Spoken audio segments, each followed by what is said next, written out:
Welcome to DefenseTech TV, a new series focusing on the technologies, strategies, and partnerships shaping the future of national defense, presented by HII Mission Technologies. I'm your host, Francis Rose. The conversations you'll see on today's program come from DefenseTech Live, a forum HII Mission Technologies hosted for government, industry, and academia to discuss these critical issues. This is the second program in this series. First program's available to watch on demand now at DefenseTech.tv. Modernization's one of the themes of DefenseTech Live. Today, you'll hear leaders in the Office of the Navy Rapid Capabilities Office, the Air Force, and HII Mission Technologies tell you how modernization can deliver capabilities faster to warfighters. First, a look at the Navy's drive for speed to innovation. Jim Juster's Deputy Director of the Department of the Navy's Rapid Capabilities Office. Welcome, Jim. It's great to have you here. What's the message you wanted to convey on stage here just a moment ago? I think the main message would be this, that, when we say going fast, we think that that's, new authorities or some kind of magic you haven't heard of before. Most of going fast is actually in our control, and it's things that we can do largely within existing authorities. And what we're really doing, especially in DON-RCO, is trying to build in each of our program acquisition executives and really across the service, the ability for us to recognize the capability for that speed and make it a daily part of our lives. What are the things that you're doing now to institute that speed and to call folks' attention to, you can do these list of however many things that will allow you to gain that speed? I'm going to try and answer this without giving you the whole org chart, but there is a part that matters. We're effectively a headquarters team and a bunch of rapid capability cells, if you think about it that way. And every one of our program acquisition executives has their own rapid capability cell. And so when we're building a project that we're going to go do, we do it with and through those rapid capability cells. And those rapid capability cells are, again, organic part of the PAE. We get mission expertise from those guys. We get local access to the relevant program offices, and we really can benefit a lot from them being part of that, because in the end, when we think about something that's successful and we want to get it out the door and field it, it's going to be with and through that program office and PAE. And so in the end, the thing that we're doing to build up this ecosystem is, in fact, to build the ecosystem. In fact, our rapid capability cells today are having an offsite where they're working through our playbook and figuring out how this is going to go execute. And the goal here is every single PAE, every single acquisition organization can look inside its own lifelines and see its own way to go fast, its own capability cell. And then what we do from headquarters is provide advice and support to those cells, and also bring them bets that we want to go do, so that we can make sure we're answering warfighter needs. I understand the importance for each of those cells to determine the ways that they can individually go more quickly, but is there a sharing environment in that ecosystem so that they can exchange ideas and understand ways they can help each other? Absolutely. Sorry, yeah, this is a community. If I didn't say that, I meant to. This is absolutely a community. We are building a community. We've got a playbook for these guys. We've got a digital platform where they can do their work. We try and make it as easy as possible, because what we're doing, we say, I said earlier, you can do this with existing authorities. You do have to think and act a little differently to do the things we're doing, right? So what we are doing is we have prototyped this in the past over the last 5 or 6 years. We are bringing what was an individual PEO solution, and we're taking this enterprise-wide, and we are doing the development and the making it an everyday part of our lives, with and through these cells. How are you staying connected to the sailor and the Marine on the front lines to be able to make sure that they know what's happening in the cells know what their needs are, and that the feedback loop is robust and everybody understands what everybody's doing and needs? Okay, that's a great question. Thank you. There is a connector function that we do. And again, I think that warfighter engagement and industry outreach are not unique functions for the Department of Navy Rapid Capability Office. This is something every acquisition organization does. Talk to your customers, talk to your suppliers, make sure you're delivering the right thing. We have the same approach, except we are doing it in addition to those other demand signals. And what we can do and what we strive to do is to identify high priority operational demand signals that come from key plans, key operator communities, and flow them to the right acquisition partners to answer those needs through our cells and through our PAs. Um, and similarly, where those rapid capability cell partners or PA partners have identified the need to go do something, um, and whether it's uh, through their outreach or something that we hand to them or we provided to them, we strive to make sure that those RCCs can be successful. All right, to make sure that we can parse that demand signal to a number of discrete solvable problems that we can then turn those into pairings with mature technologies and kind of work through the methodology of breaking the problem that we're solving into bite-sized chunks so we can solve with mature tech. If we go to a couple of the key concepts from Arsenal of Freedom, the 85% solution, right? The 85% solution is great. To make that work, we have to parse the problem appropriately to make sure that we're taking it in bite-sized pieces and not requiring a new miracle box that's going to take us 7 years to build. Yeah. Right. But the whole methodology of how we take the problem and turn it into bite-sized solutions, I think is support that we either provide as a playbook or we do with and through our rapid capability cells. The operational problem flowed to the right community or the operator right acquisition partner is one of the things that we do with and through our warfighter engagement. What's the level of cooperation and collaboration look like with similar offices across the joint force? And what does that look like in your view in an ideal world? So the great news for us is that through our engagements with a variety of operational customers, we keep seeing our partners in the same place at the same time.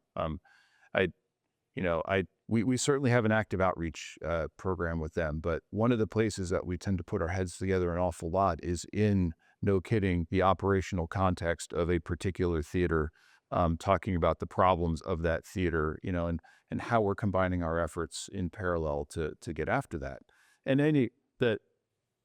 the unstated point here that I'll just state out loud is a joint fight. Any fight we're in is a joint fight. And every service is contributing effects. And we are certainly looking to contribute effects that contribute to overall joint outcomes, right? And so the work with these partners in the Air Force RCO, the Space Force RCO, the Army Fuse team, the whole works. Some of the Department of War mission engineering and integration activity. This is all the broader team, and we are working hard to be a good and effective partner in that team. I think certainly we would want to always be communicating better and be closer and more collaborative. But I think at this point we have a decent idea where we contribute, how that plays in the overall approach, and I think I could say we're at least being productive partners at this point. Jim, it's great to have you here. Thanks for joining me today. I appreciate it. Thank you, sir. Appreciate it. Chris Bishop at the HII Mission Technologies. It's great to talk to you. Thank you very much for joining me today. We're talking a little bit before we went on the air about the fact that you think that for all the discussions we've heard over the decades about acquisition reform, you think it's going to stick this time. Why so? I do. I think what we're seeing now, and we have talked about it for, I think, 3 decades, it does feel different this time. And I think it's the culmination of not just policy direction, but really guidance from the Department of War, the administration, some regulations, some executive orders are all culminating into a desire to field solutions faster. And understand in order to do that, we've got to address the acquisition process. Solutions have to be fielded quicker. And part of that's shaped by the threat environment. Our adversaries are moving faster. And so it's no longer just about compliance with the requirement. It's about fielding solutions that work faster. There's a tremendous emphasis on commercial systems too, and the ability for modular open systems to be integrated into pretty much everything the department does. How does that impact the way that you and your colleagues think about what you present as solutions to the department Sure. and the way that you interact with solutions that other people provide to the department? Yeah, so open systems architecture has been around for a very long time, as you well know. But MOSA, in the last, let's say, 18 months, 24 months, last 2 years, has really picked up a lot of momentum, largely because of the administration's desire to field solutions faster. Using the commercial market as kind of a representative of how to move faster. That open architecture allows both upfront in the design requirements to leverage commercial solutions quicker, as well as the long-term sustainment. It's faster, it's cheaper to support these kind of open architectures, upgrades, modifications much quicker. So HII has kind of always adopted this kind of open architecture model. Some of the systems that we field, things like the underwater unmanned vehicles, the REMUS, they've been built and they've always been as kind of a commercial standard and open architecture that allow customers either on their own or through us to change in and out mission packages. And it just becomes much easier for them to have capability fielded faster. Hmm. You mentioned requirements. Have you seen some of the efforts that the secretary has talked about make its way down to the requirements level where the department is asking for different things or asking for solutions in a different way yet? Oh, for sure. And I think this is perhaps the biggest difference that we've seen just in the last year is that they're trying to get out of the long, rigorous process of defining a requirement. In years past, it took 3 to 4 years to develop a requirement. Then it took several years to procure it. So by time industry was going to field a solution, it was based on a requirement that could be 5, 6, 7 years old. And clearly that doesn't work anymore. So a lot of the work that they're doing now is to say, I'm going to spend less time agonizing over the requirements. And what I'm going to define to industry is my needs, not the requirements of what you need to build, but the problem I need to have solved. And again, part of this acquisition reform is that they're willing to take on a little bit of acquisition risk to reduce operational risk. And so, in fact, we had a speaker this morning speak to us about, 85% solutions fielded in months is significantly better than waiting years for 100% solution. Because as we all know, the rate of technology improvement and modification is, um, you know, 12 to 18 months, Mhm. and maybe that's even Yeah. long. And so it doesn't make any sense to have multi-year procurement acquisition lifecycle when you can field something much faster. Hmm. We have less than a minute left. What's the trajectory that you would encourage the department to seek in these areas over the next 12, 24, 36 months? Yeah, I think the path that they've started down, I hope they continue, which is tell us what your problem is, tell us what you need, don't tell us how to do it. Let the industrial base, let the commercial solutions come to you and let you know what's available and what's available quickly. And they're doing that. So I hope that they continue, and I think they will. I don't think because now we've gotten a taste of the way it can work, I really don't see that we're ever going to go back at this point. And that's a good thing. That's good for, I think, for the warfighter. And I actually think it's good for industry to drive innovation and change. Chris, it's great to have you here. Thanks for joining me. Thank you. Appreciate it. Scott Heidman's the Chief Technology Officer of the Air Force. It's great to see you. Thanks for joining me today. We were talking a little bit before we went on the air about a story that you told about getting technology into the hands of airmen and guardians so they can really deliver on mission. It's a great story. Tell me about that. Yeah, so we just got out of African Lion on the north coast of Africa and bringing some really cool capabilities to bear. Persistent comms was out there with a mannet radio and really trying to have ad hoc networks on the fly, do run off of compact Linux systems, delivering capability. We did a lot of AI language translation out there in theater so that mission partners could hear the commands and the directions in their native language, which is a true game changer. And the ability to flex within that spectrum and that bandwidth across 5 or 6 different uh, mobile networks, that allows us to have that speed of need and really drive capability. And super excited to see where we're coming from, a compute and store capability and pushing that to the edge we've done a lot of legacy work with AI and big databases. They're all been back in Conus Theater, right? Safe on American soil. But we're pushing that edge farther and farther down and being able to leverage things like Gray Cloud. We're taking SIPRNet and NIPRNet and driving it across commercial networks and testing that environment and seeing if the encryption, the software encryption is just as good as that hardware encryption. And I think that'll bring really great capabilities going into the future. But hearing the requirements and translating that into capabilities of African Lion, that's less than 2 years. And that is true game-changing capability and something that the warfighter's been asking for a long time. So really excited to see that come to fruition. Have you found that there are best practices in closing the loop between you in the building and the warfighter on the edge to delivering that technology, or is it dependent on the kind of technology, the mission set, and or other factors that I didn't name? Well, it helps when I get out of the building, right? Yeah, I be there with the airmen and have those conversations. Yeah.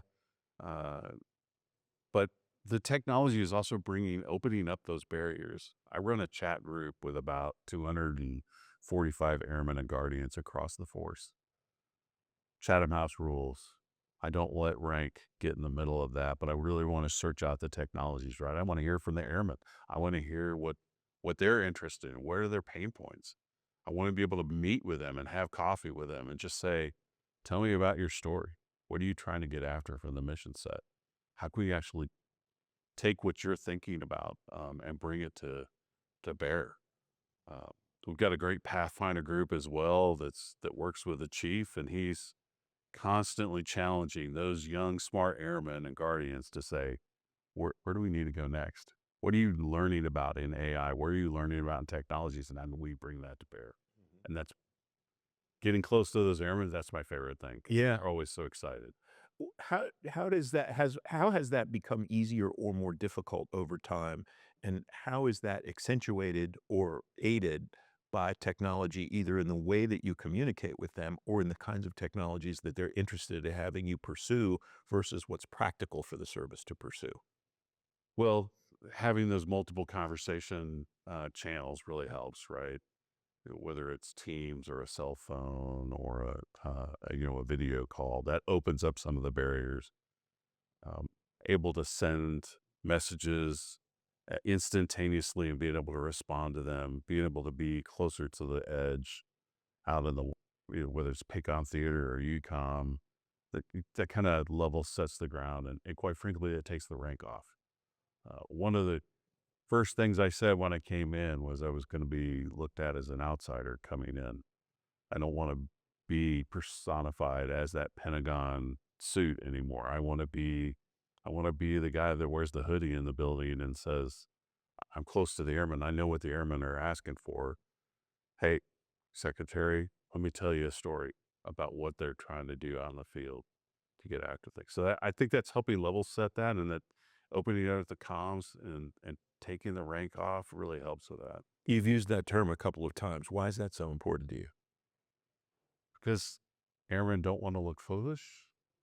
Senior leaders like to shut down the airmen when they feel like they may be saying something in front of a senior leader. So I come down to their level, it becomes more open, more conversational. As you said, a cup of coffee, conversation, right? I'd much rather have that meeting face to face, but if I have to do it virtually, I'm willing to put in that time and energy to come to them. You used the term earlier, pushing the envelope on the edge. What's the infrastructure that you either had to have in order to do that or still would like to build to be able to continue to do that? So I think SpaceX is doing a great job with Starshield, and that's enabling a lot of capability. I want more people in the space. Kuiper now, Leo is a little farther behind, but I think having more capabilities at that compute edge, whether it's in space or terrestrial. I think most of the cloud manufacturers have some small form factors. We spent a day at Raptor Town after an AFC event earlier in May, where we had 50 vendors come in, and they all had their tactical kits and their tactical radios. Being able to see in a small kit factor 3 networks and a little bit of compute and store, and the conversation from all the commanders coming in is, how do I bring something like Maven and put it on the edge, right? How do I bring a large language model and trim it down where I can actually fit it in 50 gigs or less, and able to work with that and be able to compute that at the edge. So it doesn't matter if it's on the back of a Jeep, on the back of a some sort of autonomous motorized vehicle. Do I backpack it in? How do I continue to shrink that? The panels on the Starlinks, the Star Shields, are getting smaller and smaller, and so that really brings that computational power right at the edge, and be able to have the comm focuses in.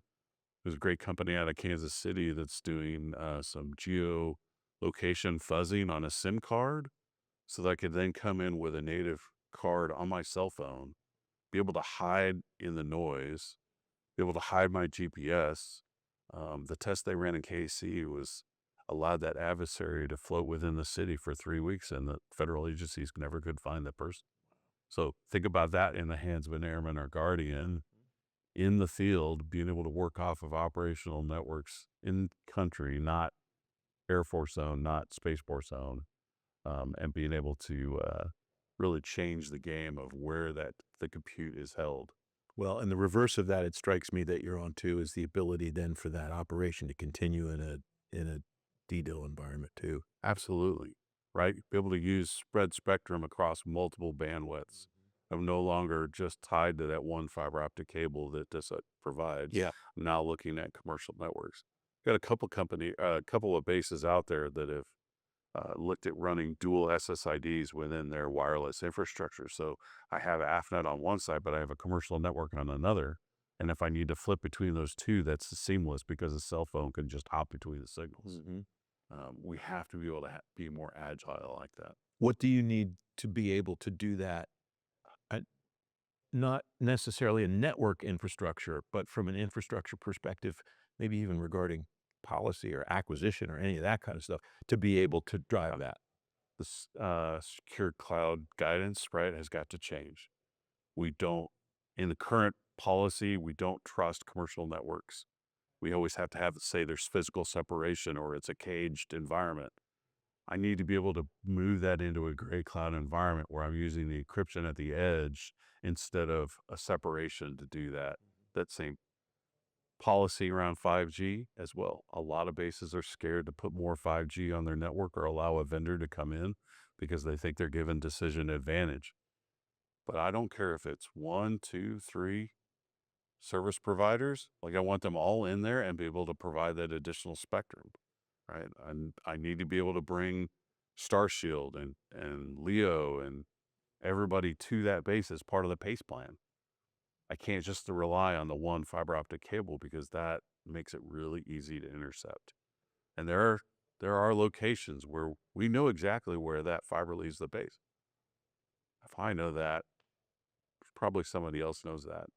I want to spread that risk out. I want to provide other opportunities to be able to spread that spectrum across the environment with multiple vendors providing the capability, and be able to push that data where and when I need it. There's a ton more I'd like to cover with you, Scott, but we're out of time. We'll have to do it again. Thank you very much for joining. Appreciate it, Francis. Thank you very much for the invite. Air Force CTO Scott Heitman on DefenseTech TV, presented by HII Mission Technologies. You can find more conversations like these at DefenseTech.tv. And you can join us next time for more DefenseTech TV. I'm Francis Rose. Thanks for watching.